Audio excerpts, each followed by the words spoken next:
Welcome back, guys. It's your host Maverick here, and today we are in for another episode of Monogatari Mondays.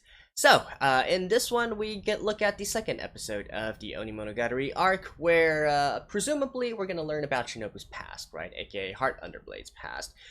So what I'm expecting is how she became a vampire in the first place, how she managed to survive for so long, her very first minion or subordinate or whatever you want to call it that she revived, and whether or not that has any bearing or significance to the current story that we are in, where again, some sort of darkness is about to come and try and destroy the town, right?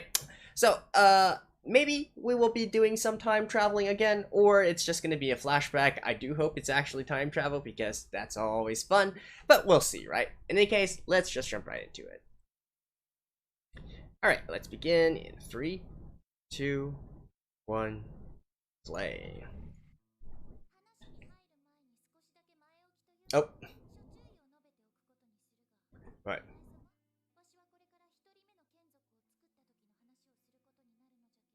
Right? No.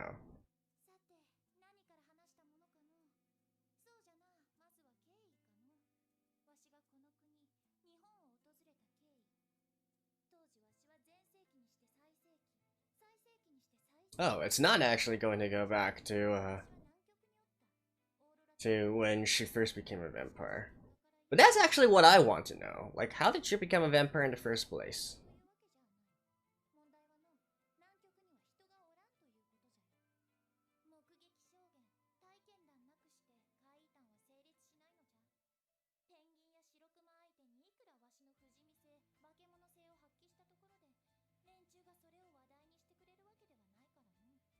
So you need something with intelligence, right?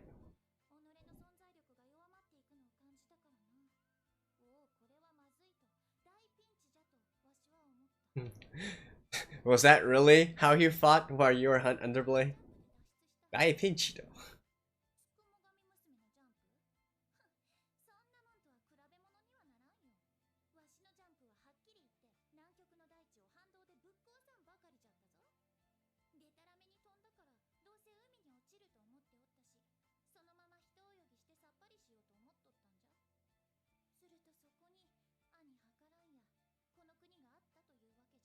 Congratulations, you traversed the world.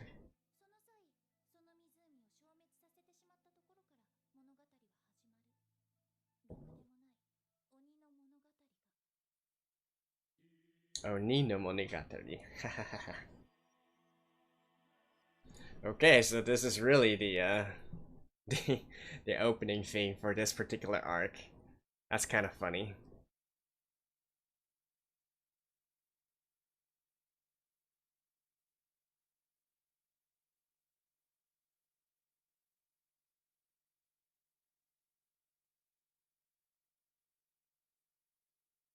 You know, funnily enough, I think this kind of works. Just because it is Shinobu, it is Heart Underblade. Right, it's not even Shinobu, right? We're talking about Heart Underblade here. So, I kind of feel like it works. Just because her existence is a little bit special. And yeah, Maya-san, the one who voices her, obviously she's a great singer. But to be honest, I haven't really seen much of her singing character songs. I think she takes care of her own brand instead. So singing as Maya, not as the character.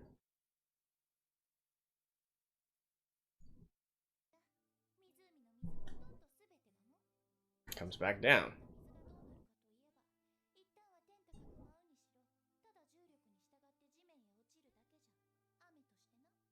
Sure.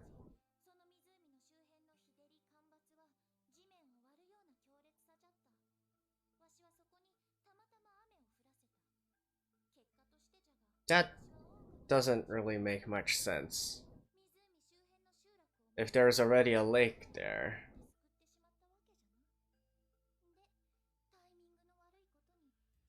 Eh, oh well.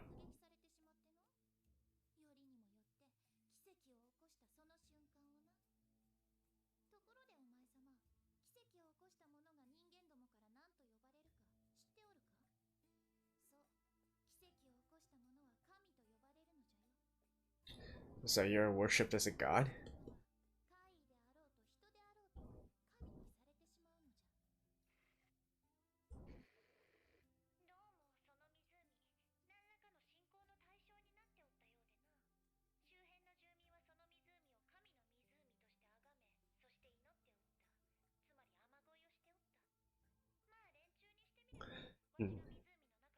If this is about 400 years ago, that'd be about the 1600s, right?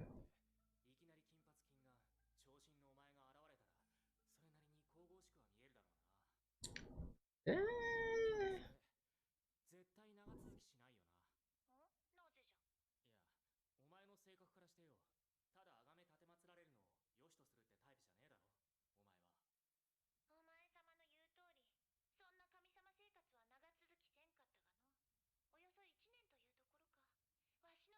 That was about right after the Sengoku Jidai, right?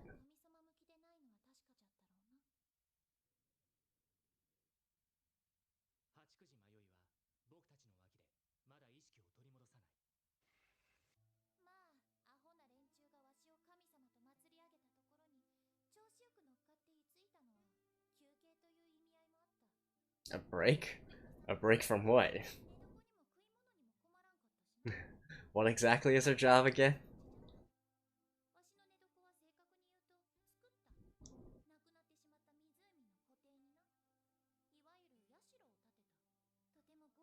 Alright. I guess if the lake actually, if it's not just right near the premise, but even further away, I guess that would make a bit more sense.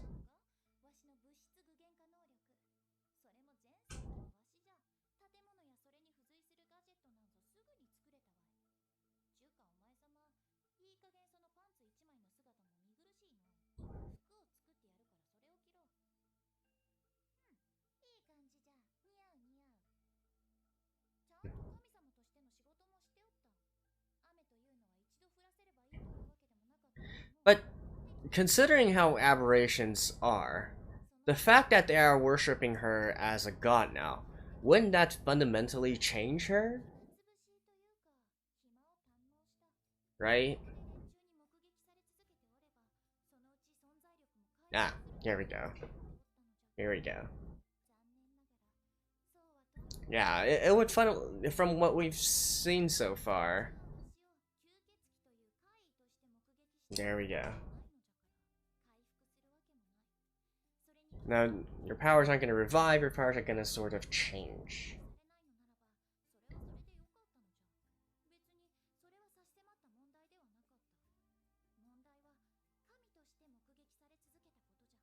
Yeah.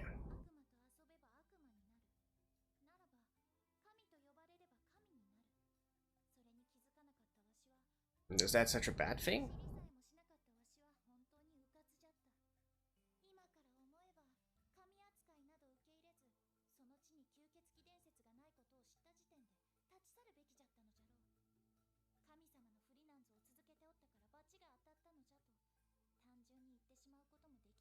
What's so bad about being treated as a god?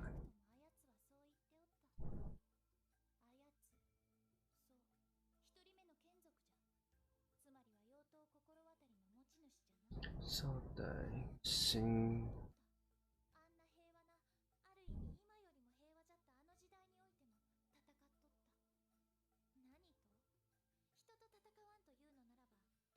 Right. I think that time was right after Sengoku Jidai. So. Yeah.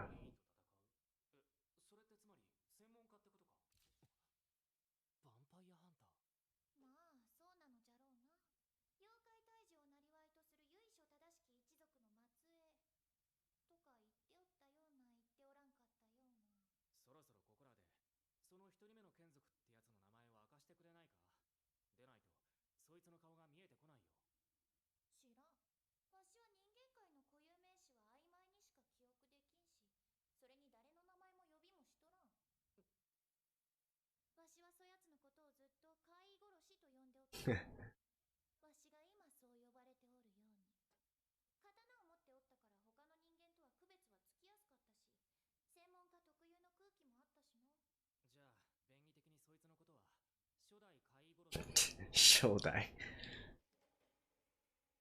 妖怪退治の専門家ってことは、当然お前を退治しに来たってことでいいんだよな。どっかから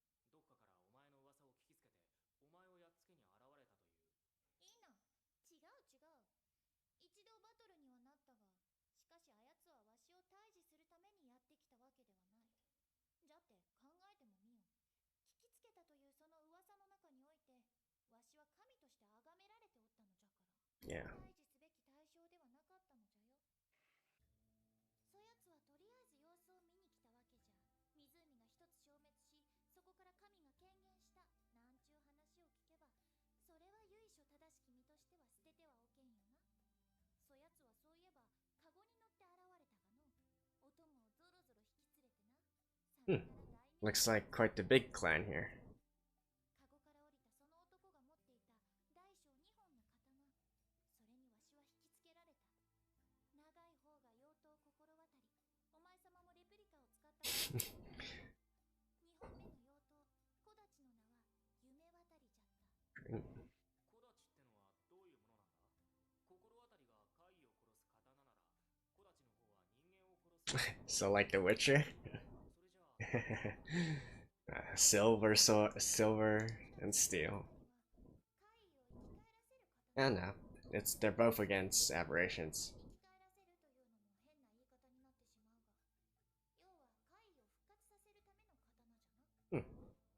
以来定期的に連中は見回りにやってきて、わしと話をして帰っていく。その繰り返しじゃった。何度か連中の妖怪退治を手伝ってやったこともあったか。背中を任せたのはその時じゃの。なあ、忍。お前、だったらそのまま神様になっちゃえばよかった。Good question, my man. 話を聞いてたら、割と敵役というか、すげえ向いている風じゃねえか。民を虐げたりしてないし。まあ、問題があるとすれば、お前にある吸血衝動ってことになるのかな。アホが、その吸血衝動という問題があるだけで十分じゃろう。But if you're fundamentally changed, would you still have to suck blood? わしという怪異、わしという吸血鬼の存在そのものが問題じゃったわけじゃ。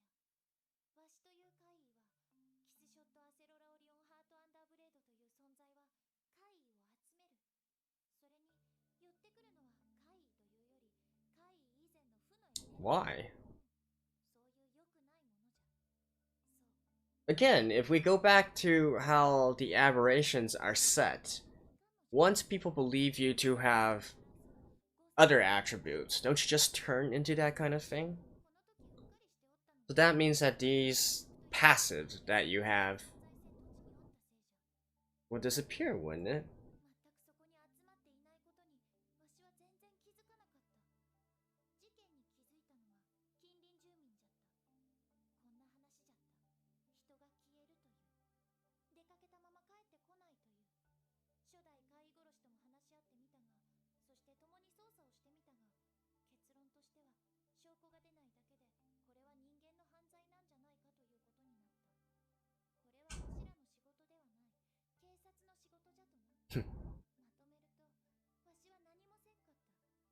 近隣の住民が行方不明になり続けた。誰もいなくなるまでそれが続いた。 Until there were none. Really? で、誰もいなくなったっていうのはどういうことなんだ？お前の言い方、話しぶりじゃ、周辺の住民が誰もいなくなったという風にしか聞こえなかったんだよ、僕は。それであっとる。集落丸ごと無人になってしまった。それからわしは近くの村を全部回った。お？で、その探索活動の結果分かったことは、その辺りの集落にはもう誰も残っていないということじゃった。境界線を引いたように、ある一定の地域から先の村は無事じゃったようじゃがの。境界線。その境界線ってのはつまり、お前を信仰していたかどうかってのが境界線になっていたのか？そうじゃの。より正確を期して言うならば、わしを知っておったかどうかじゃな。信仰は関係ない。そしてまあ、ようやくわしは気づくわけじゃ。わしがここに随分と長く滞在しておるにもかかわらず、負のエネルギーが全く溜まっておらんということに。原因があるとするなら、わしがここに長居しすぎたから、そのエネルギーがどこかで何かを起こしたのじゃと思ったが、So is that the darkness thing that was chasing them last episode? 異常事態じゃった。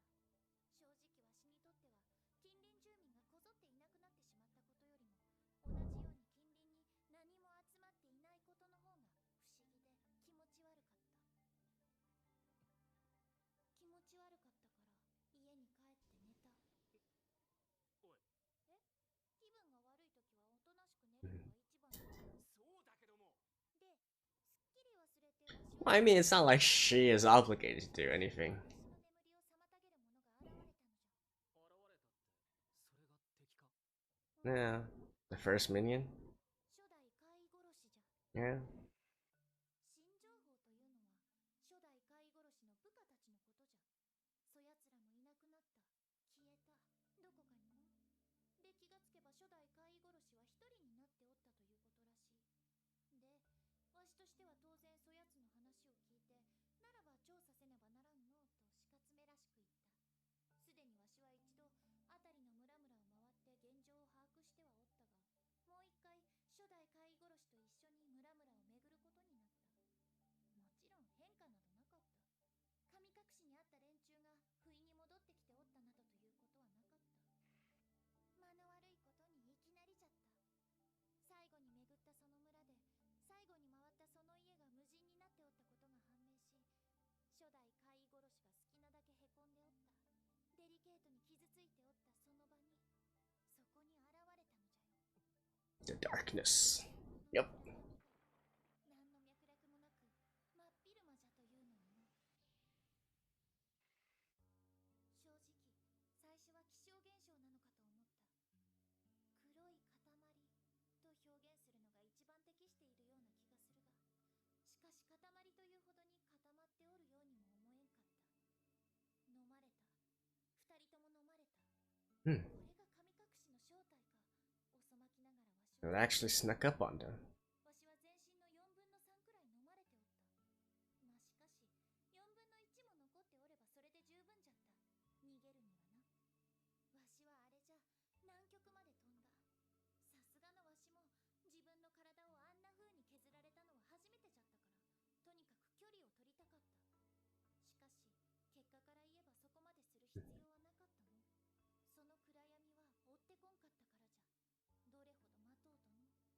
まあこういう経緯でわしは日本を離れた。そしてそのまま戻らなかった。わしが次に日本に来るのは半年前のこと。 Wait, so そしてわしはお前様に出会うことに。 so why is that the first minion then?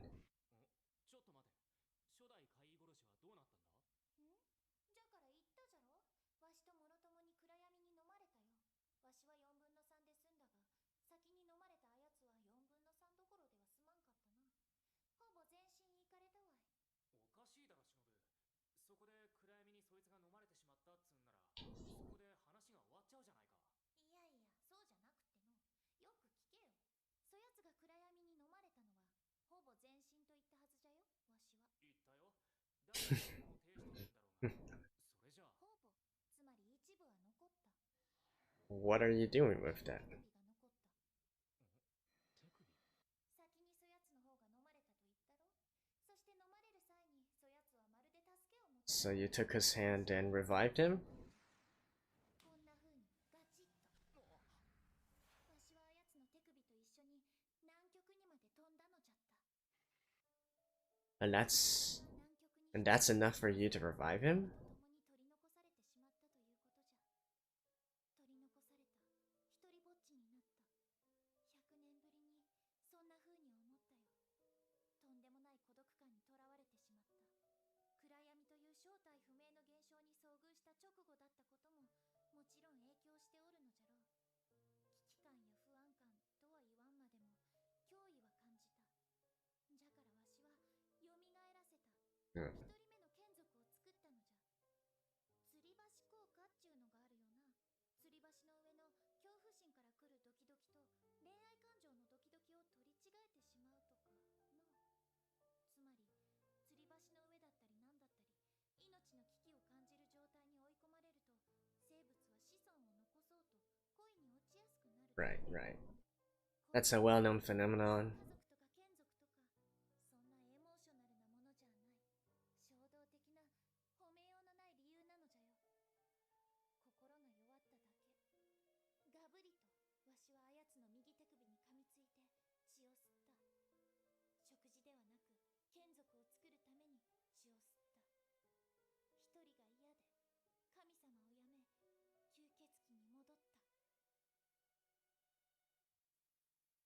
Alright.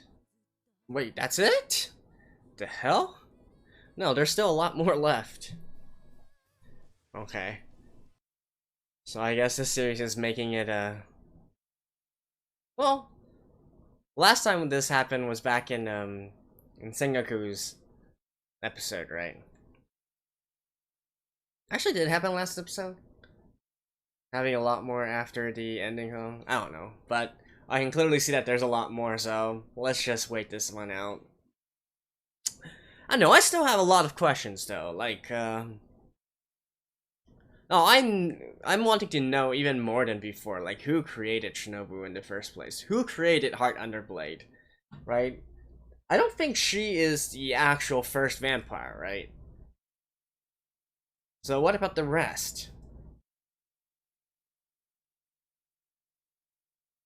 Although I guess with the way that the Aberration Fury is going right now, vampires don't necessarily have to be created from other vampires. If they believe you're a vampire, you also turn into a vampire. Or you can manifest by other people believing that there's a vampire here. Huh.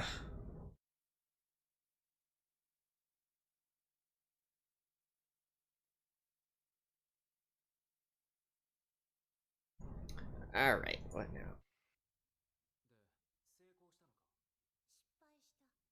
You failed?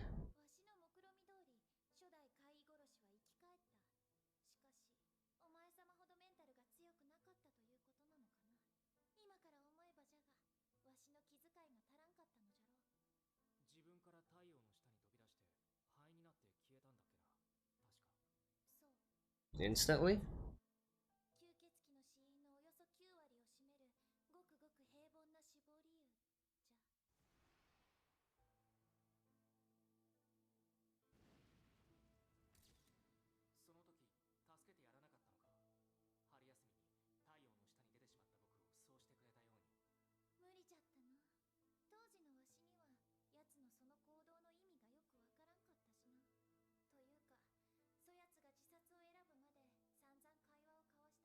So not instantly.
So what's the significance of the kiss shot part?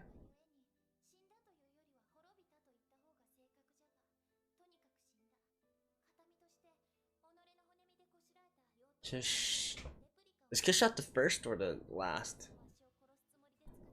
I'm not really sure how to work how names work for aberrations like this.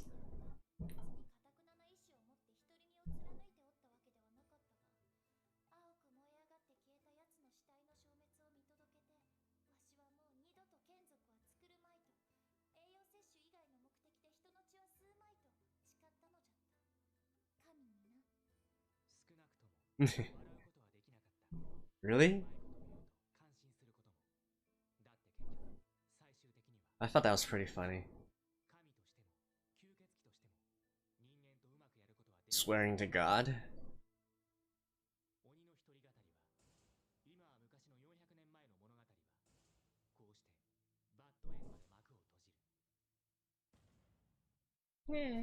Hmm. Alright. See you guys after this. Alrighty, so we got quite a bit of lore in this particular episode, backstory in regards to Shinobu and all that. Now, unfortunately, not quite her origin story. Maybe eventually we'll get there someday, but still pretty interesting nonetheless. Now, with that being said, however, I do have a little bit of issues with the entire way that the original minion, I'm just gonna call him that, or first minion, was portrayed here. And in particular, I'm not entirely sold on the idea of why he would act so abhorrent to the entire situation of being revived by Shinobu, right? It doesn't really make sense to me. I mean, even back then, I think back in Kizu, right, with the entire thing between Araragi and Shinobu as well, or I guess we should call her Heart Underblade at that point. I went into a full discussion there about the fact of turning into a vampire, becoming immortal, not really human anymore, and all that, right? And at least for me personally, I would feel that that's that's an absolute boon for me, and I would not be in a hurry to go die anytime soon. Of course, some might disagree, and certainly you could point to Araragi and say, hey, the main character of this series disagreed, right? However, I feel like Araragi himself is a sort of a special case because he's not completely right in the head either. So we'll put that aside. So what about this original minion, right? This original Aberration Slayer.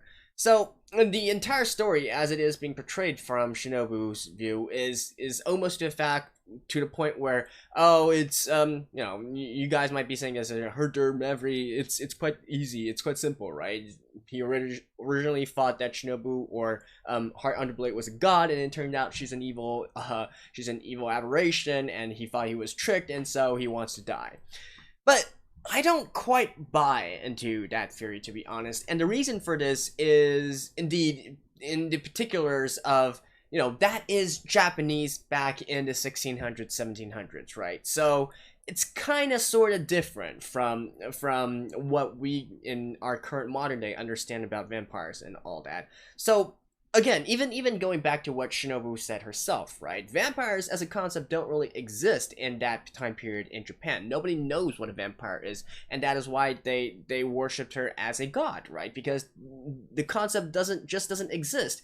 And indeed, for Japan in particular, I feel it's even more reasonable to view Shinobu or Heart Underblade as a sort of god, because the religion they practice is quite different from Western ones, right? Where you got Catholicism and all that, and you just got one god, and or I guess the Holy Trinity or whatnot. But anything other than that, that is the work of Satan, the work of the devil. That is evil, right? So it's not quite like that in Japan, particularly since they practice this sort of mix between Buddhism and Taoism and of course Shinto, right? So Buddhism itself already has lots of gods, and even more if you mix Taoism into it. And then Shinto is like a completely, they got like a complete set even there. In fact, I can't even really say it's complete, because literally anything can be a god or a kami, as you will. So you could literally have like a water kami, you could have a lake kami, you can have a kami of the village, you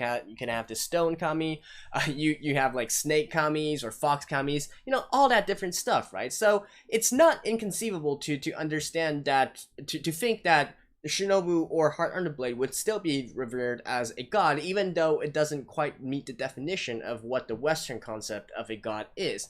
Just the fact that she is able to regenerate herself and whatnot, and if at the very beginning she helped the crops grow or something like that, you could literally view her as a kami of regeneration and healing, right? I feel like that could easily be justified as well. And indeed, for someone of that time period, or this original, Aberration Slayer or whatnot, original minion, there's no really any reason to view Heart Underblade as evil, particularly since she has been acting nothing but benevolent since she went to the village and since she was revered, right? So I don't think it really works that way. And then again, the concept, the sort of division between what is actually a good spirit, a kami, versus an evil spirit or an aberration or a monster or whatnot, it's kind of iffy in Shindo. I think it mostly boils down to how the circumstances came to be, how this spirit came to be, and if its origin was good in nature or at least neutral in nature versus being evil in nature, right? So anyways, the whole point I'm trying to make here is that I don't really feel that this guy would feel he was deceived so much, unless of course Heart Unblade was there and completely purposely explaining everything to him and in regards to her own origins and what she actually represents and whatnot. And again, when she tells that guy what she actually represents, it's not just enough to say that, hey, I'm actually a vampire, but what a vampire actually is, right? Because otherwise he wouldn't know anything about that. So I don't quite get I don't quite buy the entire concept of, because he thought that he was tricked by an evil spirit and whatnot, and so that's why he killed himself. In fact, I would even say, especially for the point where he did call Kishshot by her name at the very end there. Now, again, this one I'm kind of I always feel kind of funny because I don't expect like Heart Underblade to be her family name or anything. I would think that her entire name is just her name. I don't really think that these vampires have a concept of a family name. Do correct me if I'm wrong, but okay, fine. We'll for the purpose of this, let's just say that Kishshot is her more intimate name. However, anyways, so with the original minion actually calling her Kishshot at the very end there, I feel that what it implies is that he completely understands that this was not Heart Underblade's original intentions, right? She's not purposely being deceitful and harming him. She's not trying to to deceive him in a way or drag him down to hell or whatever it is that is, right? However, I think what it boils down to is still the fact that the original minion is feeling himself responsible for not being able to save the lives of others, and also you gotta admit, it's the entire reason that this thing happened in the first place is because Heart Underblade went there, right? She brought this sort of negative energy along with her, and whatever that the circumstances of that might be. So she's still indirectly responsible for all this, and so the original minion thought originally that he is indirectly responsible for all this as well. And so that's why I think he decided to take his life and end it. Not because he can't bear the fact of living on as as a vampire and as if that is actually evil or something like that, but more so the point that he just feels responsible for the whole thing and feels that he must die in order to atone for his failure, right? So that's I think that would make a much more reasonable explanation, and that's what I'm choosing to believe as of right now. So yeah, so basically there's this little subtle difference between how Shinobu is viewing these events and what I'm choosing to interpret it as. That's one thing here. And the second thing that I also can't quite wrap my head around is the entire concept of this aberration, right? So Shinobu already said that the reason that she needed to go back to civilization was because, at the end of the day, she is still an aberration that follows the aberration rules, right? You need to have people talking about you, people describing what exactly you are, your powers, your abilities, and whatnot, in order for you to continue to survive. In some works, they call it like it's the tradition or whatnot, or the source or something like that. But this is not a new concept. We've known about this ever since Bake, I believe, or perhaps a little bit later, but it was certainly mentioned already, and indeed it was reinforced here with her entire little vacation towards Antarctica here, right? So what I'm not getting is, since she is already revered as a god in Japan at that point, right? And they have their own beliefs of what Shinobu or Heart Underblade was supposed to be. They see her appearance, they see her abilities and whatnot. They have a little bit of an understanding of what she can do. Why doesn't that fundamentally change her, right? Why doesn't it fundamentally change her to the point where, you know, she's gradually losing some or shifting some of her other abilities? Like, if they never see that she needs to drink blood, then wouldn't she slowly change into someone who doesn't need to drink blood, right? And if they all believe that, hey, she actually has the ability to grant life, well, I would expect her sort of regeneration abilities to start manifesting itself in some other directions where it actually can grant life to you know, not even just humans, but perhaps plants, animals, and so on and so forth as well, right? I would certainly feel like operating under the rules of the aberration, that's what should have happened.